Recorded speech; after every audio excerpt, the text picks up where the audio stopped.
Hello hello hello. Welcome to day 4 of NID 2025 series. मेरा नाम है अजिंक्य हर्षे और मैं रहूंगा आपका मेंटोर NID 2025 के लिए। नाउ इस सीरीज का जो पहला पार्ट है 21 डे सीरीज वाला, जिसका चौथा दिन है, जिसमें हम 1 दिसंबर से लेकर 21 दिसंबर तक रोज एक ड्राइंग सेट डिस्कस करेंगे। इसमें 4 क्वेश्चन होंगे। आज का भी सेट काफी इंटरेस्टिंग है। वो क्या है, कैसे है, किस तरह से उसको अप्रोच करना है, सारी चीजों के बारे में डिस्कस करते हैं इस इंट्रो के बाद।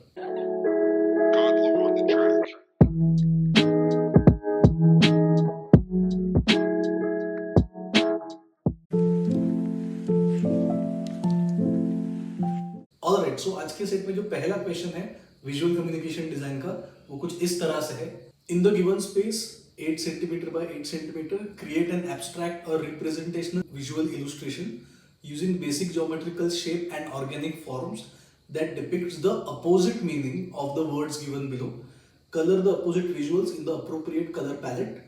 Explain your design in short note. तो जैसा कि हमने पहले 3 सेट में किया था, आज का भी question elements and principles of design पे ही बेस्ड है। इसमें भी हमें कलर्स यूज करने हैं, लेकिन आज का चेंज ये है कि आपको जो वर्ड्स दिए गए हैं, आपको उसका अपोजिट मीनिंग जो है वो विजुअली आपको एक्सप्लेन करना है, डिस्क्राइब करना है ना। ये जो क्वेश्चन है ये आपके कंसेप्चुअल क्लैरिटी को और टेस्ट करता है कि आप कितना कंसेप्चुअल क्लैरिटी ले आते हो। साथ ही साथ यहाँ पे एक पर्सपेक्टिव का भी बात है। मैं एक एग्जांपल के साथ समझाता हूँ। तो सेफ्टी आपको एक पहला वर्ड दिया गया है। अभी इसका अगर आप on the top of your head देखोगे कि सबके ही दिमाग में डेंजरस या डेंजर या इस हिसाब से कुछ वर्ड आएगा और उसको आप एक्सप्लेन करने का ट्राई करोगे विजुअली। लेकिन how do you stand out from the crowd? जो सबसे इंपॉर्टेंट चीज होती है एनआईडी में, वो आपको सबसे अलग दिखना होता है। तो ये इसके लिए मैं आपको एक टिप बताता हूँ। आप क्या करो, जो भी आपको टॉपिक दिया है उसका एक पर्सपेक्टिव अलग डेवलप करने का ट्राई करो। एक एग्जांपल के साथ देखते हैं। जो सबसे पहला है वो बहुत कॉमन है कि सेफ्टी के अगेंस्ट आएगा डेंजर। तो आप जो स्कल वाला जो सिंबल होता है वो दिखा सकते हो, आप चाकू दिखा सकते हो, आप गन दिखा सकते हो, या ऐसी कुछ चीजें आप दिखा सकते हो जो आई एम श्योर कि 100 लोग अगर ये क्वेश्चन अटेम्प्ट करेंगे तो 80-85 लोग इसी थीम को फॉलो करेंगे। तो सेफ्टी के बारे में अलग तरीके से सोचने का एक पॉइंट ऑफ व्यू ये है कि जो एक पंछी का छोटा बच्चा होता है जो उड़ नहीं पाता, वो अपने जो नेस्ट होता है उसमें सेफ होता है, उसी में उसकी सेफ्टी होती है। लेकिन उसका अपोजिट क्या होगा कि उसको नेस्ट से बाहर निकलना है और दुनिया को एक्सप्लोर करना है। तो उसके लिए उस कंटेक्स्ट में सेफ्टी का जो अपोजिट है वो फ्रीडम हो जाएगा। तो इसमें आपको एक अलग पॉइंट ऑफ व्यू मिलता है। मैं एक और आपको देना चाहता हूँ। सेफ्टी को अगर हम देखें तो हम सेफ्टी मतलब जो नॉन रिस्क टेकिंग है, जैसे मान लीजिए एक एग्जांपल में लेता हूँ कि मैं हमेशा मेरे घर में रहता हूँ, घर से बाहर नहीं निकलता, I don't take any risk, I don't do something new. तो सेफ्टी का मतलब मेरे लिए बोरिंग हो सकता है। लेकिन अगर आप इस कंटेक्स्ट में डिफरेंटली सोचोगे तो जैसे उसके अपोजिट क्या होगा कि जैसे मान लीजिए सेफ्टी के कंटेक्स्ट में मैं हमेशा घर पे रहता हूँ, कुछ नहीं नया करता हूँ, कुछ रिस्क नहीं लेता हूँ। लेकिन अगर मैं उसको अपोजिट देखूँ, व्हाट आई विल थिंक कि हाँ मैं कहीं ट्रैक पे निकला हूँ, कहीं ट्रैवल पे निकला हूँ, या फिर कुछ नई चीज एक्सप्लोर कर रहा हूँ, तो मेरे लिए उस पर्टिकुलर कंटेक्स्ट में सेफ्टी का अपोजिट हो जाएगा एडवेंचर। तो इस तरह से अगर आप अलग अलग पर्सपेक्टिव से अलग अलग स्टोरी लाइन्स में देखोगे, तब आपको कुछ ऐसी चीजें मिलेंगी जो आपका जो विजुअल है, जो आपका सॉल्यूशन है क्वेश्चन का, वो स्टैंड आउट करेगा बाकी लोगों से। तो इस तरह से आप एनआईटी के क्वेश्चंस के बारे में सोचिए कि क्या मैं कुछ नया कर सकता हूँ, किस अलग तरीके से मैं इसको सॉल्व कर सकता हूँ। और देखिए, सेफ्टी का मतलब सेफ्टी का अपोजिट वर्बली देखा जाए तो डेंजर होता है, लेकिन सेफ्टी को जैसे मैंने अलग अलग कंटेक्स्ट में पुट किया, तो सेफ्टी का मतलब बर्ड के कंटेक्स्ट में जो हमने एग्जाम्पल लिया था उसके अपोजिट फ्रीडम हो जाएगा। अगर हम नॉट रिस्क टेकिंग को सेफ्टी कहते हैं तो उसके अपोजिट एडवेंचर हो जाएगा, और ये उस कंटेक्स्ट में गलत नहीं है। उस तरह से भी आप इस क्वेश्चन को समझ सकते हो। और मैं सजेस्ट करूंगा कि आप किसी भी क्वेश्चन के लिए इसी तरह से एक नैरेटिव डेवलप करो जो आपके क्वेश्चंस को या आपके सॉल्यूशंस को बाकी लोगों से अलग बनाए, क्योंकि that's what we are looking for. दूसरा जो आपका क्वेश्चन है वो है इंडस्ट्रियल डिजाइन का क्वेश्चन, और वो कुछ इस तरह से है। Imagine you are given an ideal modelling clay that supports any form, shape और वेट विदाउट ब्रेकिंग और cracking.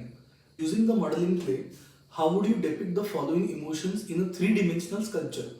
Draw at least one 3D view or perspective view along with front view, top view and side view. You can also add color, texture to enhance the sculpture. Explain your design in short note. और जो words दिए हैं वो है terrified और joyous. अभी ये जो पर्टिकुलर क्वेश्चन है ये first of all form exploration का क्वेश्चन है और साथ ही साथ इसमें आपको एक टेक्निकल चीज भी पूछी है कि आपको उसका 3D व्यू भी निकालना है, साथ ही साथ फ्रंट व्यू, साइड व्यू और टॉप व्यू भी निकालना है। तो इसको जब आप अटेम्प्ट करोगे तो मैं सजेस्ट करूंगा कि आप इस क्वेश्चन को एक्चुअली अटेम्प्ट करो और आप देखो कि आप टेरिफाइड कैसे फॉर्म के थ्रू एक्सप्लेन करोगे। जैसे आपके लिए वो एक ऐसा एक चीज हो सकता है जिसके काफी सारे टेंटाकल्स हैं और उसका टेक्सचर काफी पॉइंटी है। अगर आप जॉयस की बात करते हो थोड़ा सा कर्वी और वेवी शेप में जा सकता है, तो वो आपको पहले इमेजिन करना है, उसका पहले 3D स्केच निकालो और उसके बाद आप उसका फ्रंट व्यू, टॉप व्यू और साइड व्यू दो, सो दैट आपका जो फॉर्म है वो आप एग्जामिनर को प्रॉपरली एक्सप्लेन कर पाओ कि वो फ्रंट से कैसे दिखेगा, साइड से कैसे दिखेगा और टॉप से कैसे दिखेगा। तो ये क्वेश्चन फॉर्म एक्सप्लोरेशन पे बेस्ड है और थोड़ा टेक्निकली भी देखते हैं। मेरा सजेशन फिर से ये रहेगा कि आप उसको एक्चुअली क्ले में एक्सप्लोर करके देखो और फिर उसके front view, side view, top view निकालो। तो इस तरह से इस क्वेश्चन को हम अटेम्प्ट करेंगे। तीसरा जो आपका क्वेश्चन है ह्यूमन फिगर पर्सपेक्टिव का, ये काफी इंटरेस्टिंग क्वेश्चन है और वो कुछ इस तरह से है। A cockroach is wandering in your room looking for some food scraps. The cockroach roams around and explores various locations और spots looking for any bits of food. Draw 3 views from the cockroach's point of view exploring your room. Also write a short monologue of the cockroach when he's touring your room. Alright, so पहले 3 set की तरह ये भी आपका perspective, essentially perspective focused ही question है, लेकिन इसमें आपको अभी एक व्यू रूम के 3 अलग अलग व्यूज करने हैं और उसमें स्टोरी भी आपको दिया गया है। सो पहले तो कॉकरोच के पॉइंट ऑफ व्यू से अगर आप देखोगे तो आपको जो पर्सपेक्टिव है वो काफी ड्रामेटिक हो जाएगा, लेकिन मैं ऐसा भी सजेस्ट करूंगा कि एक व्यू अगर आप दिखाते हो तो कॉकरोच का ग्राउंड फ्लोर से दिखाओ, दूसरा जो आप देखते हो वो शायद टेबल पे है, तीसरा जो है वो शायद ऊपर कहीं उड़ रहा है या फैन पे बैठा हुआ है। तो ये आपको वेराइटी देगा टॉपिक्स में। दूसरा चीज ये भी है कि आपको एक ही सेम रूम के 3 अलग अलग व्यूज निकालने हैं, तो आपके दिमाग में वो जो स्पेशल रूम है वो काफी क्लियर होना चाहिए कि कहाँ पे क्या रखा है। एक व्यू में आपने निकाला कि लेफ्ट साइड में बेड है, राइट साइड में स्टडी टेबल है, दूसरे स्केच में आपने कुछ अलग निकाला, ऐसे नहीं चलेगा। तो इस क्वेश्चन में सबसे पहले तो व्हाट आई वुड से कि आप अपना रूम का एक रफ स्केच निकालो 3D या आइसोमेट्रिक में और फिर वहां पे डिफाइन करो कि एक व्यू आप कहाँ से ले रहे हो। अलग अलग जगह पे कॉकरोच को प्लेस करके देखो और देखो कि आपके रूम का सबसे इंटरेस्टिंग पॉइंट ऑफ व्यू कहाँ से आ सकते हैं और वैसे आप स्केच करोगे तो आपको ज्यादा नॉवेल्टी मिल जाएगा। दूसरी चीज ये भी है कि इसमें आप स्टोरी टेलिंग कैसे ऐड करते हो। जैसे मान लो आपका जो कॉकरोच है वो अगर रात को निकला है, रात के 2-2:30-3 बजे, तब maybe you are sleeping. अगर आप जब पढ़ाई कर रहे हो तब वो निकला है because you are preparing for NID, तो आपके टेबल पे कुछ स्टेशनरी मटेरियल रहेगा, कुछ कॉफी का या चाय का कप रहेगा, स्केचबुक रहेगा। क्या होगा अगर वो आपके स्केचबुक के बीच में खड़ा है, क्या होगा अगर वो आपके बेड के नीचे से आपको देख रहा है। तो अलग अलग सिनेरियोज बनाओ और उसके साथ उसको 1 पॉइंट या 2 पॉइंट या 3 पॉइंट जो भी आपको सही लगता है उसमें स्केच करो। NID में कभी भी ये नहीं बोला जाता है कि आपको 1 पॉइंट में या 2 पॉइंट में या 3 पॉइंट में ही स्केच करना है, जो आपको सही लगे उस पे जाओ। लेकिन जितना ज्यादा आप नॉवेल्टी और जितना ज्यादा आप स्टोरी टेलिंग पे फोकस करोगे उतना आपका क्वेश्चन इंटरेस्टिंग बन जाएगा और यही आपके सॉल्यूशंस को स्टैंड आउट करेगा बाकी लोगों से। साथ ही साथ इस क्वेश्चन में आपको उस कॉकरोच का मोनोलॉग भी लिखना है, तो जो भी आप दिखा रहे हो आपके 3 स्केचेस में उसको डिस्क्राइब करने वाला from cockroaches point of view वो मोनोलॉग भी आपको ऐड करना है। तो ये भी एक लास्ट पार्ट है इस क्वेश्चन का। तो इस तरह से हम ये क्वेश्चन सॉल्व करेंगे। ऑलराइट, सो चौथा जो क्वेश्चन है वो क्रिएटिव राइटिंग का क्वेश्चन है और वो कुछ इस तरह से जाता है। Imagine one day you wake up and you find out all the colours in the world have suddenly disappeared and the world is now black and white. How would you feel about the new reality and how would you adopt to the new situations. Again ये जो question है ये आपका creative writing का question है। काफी interesting सा सवाल है। मैं इसको इस तरह से देखूंगा कि मेरा डायलॉग या फिर मेरा मोनोलॉग खुद के साथ कैसे रहेगा। इसमें आप सॉल्यूशन ओरिएंटेड भी देख सकते हो या फिर आप फन ओरिएंटेड भी देख सकते हो। One of the thing that you can say कि क्योंकि सारे कलर्स खत्म हो गए तो लोग अपने फोन में भी उतना इंटरेस्टेड नहीं है because the colours have suddenly disappeared. एक चीज आप ये भी बोल सकते हो जो थोड़ा सैड हो सकता है कि rainbow does not make any sense. एक चीज आप ये भी बोल सकते हो कि काफी सारे एक्सीडेंट होने लगे हैं because people are not able to distinguish between the signals. तो अलग अलग उसके पॉइंट ऑफ व्यूज है, अलग अलग उसके अप्रोचेस हो सकते हैं। आप उसके 3 से 4 सॉल्यूशन लिखो, और जब आप कोई इंटरेस्टिंग इवेंट बताते हो, चाहे वो फन हो, इंटरेस्टिंग हो, सैड हो, हार्श हो, उसका एक अडॉप्टेबिलिटी के बारे में भी उन्होंने पूछा है, तो उसके बारे में भी लिखो कि आपका सॉल्यूशन उस पर क्या रहेगा। तो इस हिसाब से हम ये क्वेश्चन सॉल्व करेंगे। बहुत इंटरेस्टिंग सवाल है, आप इसके बारे में अच्छे से सोच के लिखो। और ये हमारा चौथा क्वेश्चन है आज के सेट का। ऑलराइट, सो ये रहा आपका सेट 4 काफी इंटरेस्टिंग क्वेश्चंस हैं। जैसे हम देख रहे हैं कॉम्प्लेक्सिटी क्वेश्चंस का धीरे धीरे बढ़ रहा है, और अभी आपको थोड़ा ज्यादा भी सोचना पड़ रहा है क्वेश्चंस में, but that is part of the deal.